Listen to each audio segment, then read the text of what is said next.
Boum les gars, comment ça va? J'espère que vous allez bien. JT Box les gars, on va parler de Jack Catterall contre Régis Progrès le samedi 26 octobre qui vient un peu, ce combat vient un peu boucler ce mois d'octobre qui a été riche en boxe, notamment avec Peter BF Bivol, vraiment incroyable. Et ce petit combat, mais qui n'en est pas petit combat, mais gros enjeu. Je m'explique, t'as vu la miniature? euh, un title shot ou la chute, je vais m'expliquer les gars. Donc je vais pas revenir dans cette vidéo sur toute la partie technique des deux artistes. C'est des boxeurs qu'on connaît très bien, excusez-moi les gars, qui sont dans le circuit depuis très longtemps. Donc voilà, je vais juste dire où ils en sont actuellement et je vais expliquer ma vision et mon pronostic bien sûr. Donc samedi 26 octobre dans la soirée Matchroom en Angleterre à Manchester, ça sera dispo sur Dazen. Je sais pas l'heure les gars, j'ai pas encore regardé l'heure, donc vous me direz en commentaire si vous avez checké ça. Ça sera un main event super léger, donc moins de 63 500. Donc grosse catégorie, j'aime bien cette catégorie. C'est une catégorie que je suis très bien de près.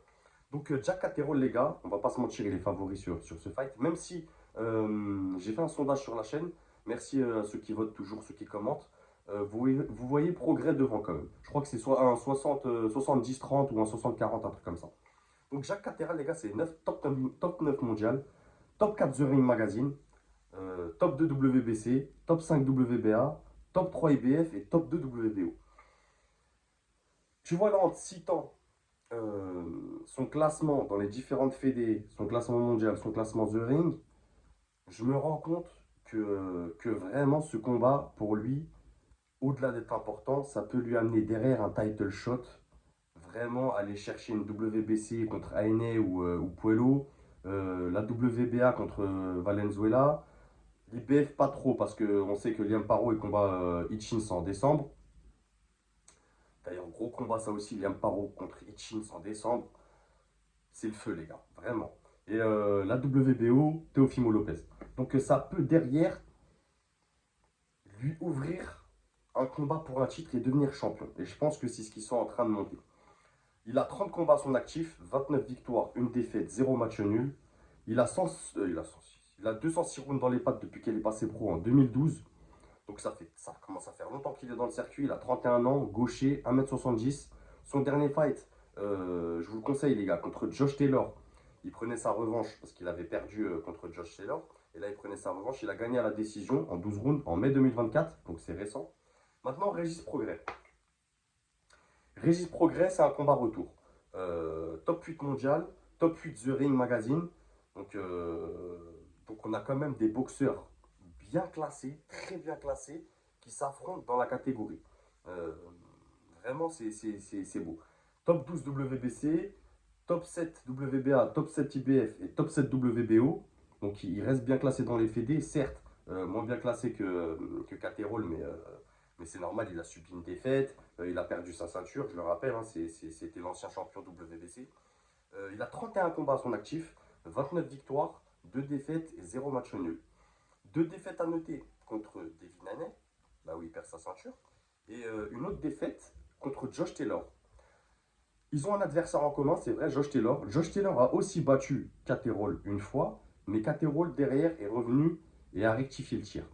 Ce n'est pas le cas de Régis Progrès, mais ça ne veut pas dire que parce que Catterall a battu Josh Taylor, qu'il est au-dessus de Progrès, ça n'a rien à voir. Parce que Progrès, il a certes perdu contre Taylor en 2019, mais derrière, il est devenu champion WBC. Donc, ça à prendre en compte, mais pas trop quand même.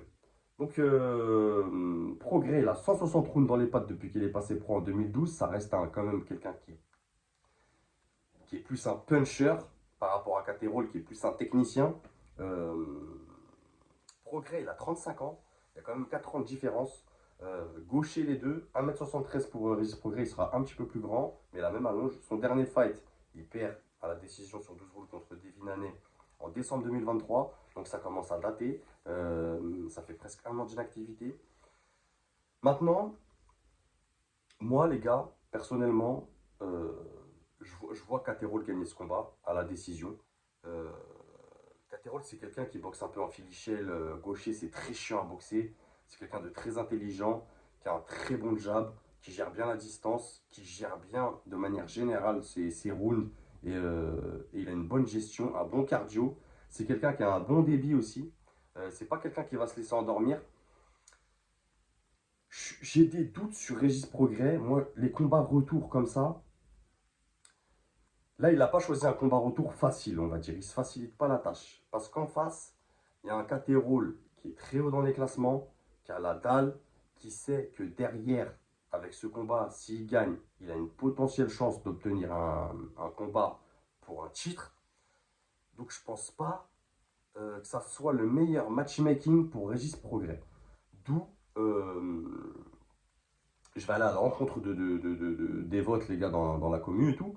Moi, je vois plus Caterol remporter ce fight. Voilà, vraiment, je pense qu'il va le gêner avec son jab. Je pense qu'il va pas se laisser toucher. Pour moi, Régis Prograis, il y a trop de paramètres négatifs. Inactivité, il revient d'une défaite. Tu vois, je le sens pas serein sur ce fight. Je le sens vraiment pas serein. J'ai vu les conférences, j'ai vu les face-off. J'ai des doutes, j'ai des doutes. Et c'est là où mon titre il prend tout son sens. C'est il y en a un qui va avoir un title shot et il y en a un, ça va être la chute. Je vous rappelle l'âge de Progrès, 35 ans, c'est des petites KT. C'est pas, les mecs, ils font pas de vieux os dans ces KT-là. Euh, s'il perd, s'il perd à la décision, il pourra revenir derrière avec un combat, un petit combat, tu vois. Mais s'il perd par KO, TKO, arrêt de l'arbitre, là, ça sera beaucoup plus dur. Et même s'il perd à la décision, derrière, ça va être dur. Quand tu as un ancien champion WBC qui commence à enchaîner les défaites, c'est jamais bon. Jamais, jamais bon. Alors après, derrière, pour revenir, il peut essayer Josh Taylor, tu vois. Une revanche contre Josh Taylor, pourquoi pas. Moi, je dis oui, tu vois, sur ce combat. Mais rien n'est fait encore. Il peut encore surprendre. On connaît le monde de la boxe, les gars. Il suffit d'une patate, il suffit que le mec il ait mal dormi, il y a trop de paramètres. Donc voilà, voilà moi ce que j'en pense de ce combat. C'est pour ça que je me devais d'en parler parce que ça reste un combat important dans la catégorie quand même. Donc voilà, dites-moi ce que vous en pensez en commentaire. Dites-moi si vous voyez Caterol vainqueur, Régis Progrès vainqueur. Dites-moi aussi euh, si pour vous ce combat il a un sentiment de title shot et avec qui et contre qui vous verrez derrière. Pas Liam Paro parce que Liam Paro on sait qu'il combat en décembre. Mais voilà, il y a des options. Il y a Teofimo Lopez. Moi, un Caterol Teofimo, ça me tente. Un Caterol Devin Haney aussi, ça me tente. Un Caterol Valenzuela, ça me tente aussi. Donc voilà, il a plusieurs options derrière s'il arrive à gagner. Merci les gars, prenez soin de vous et n'oubliez pas, c'est que de la boxe. Bang!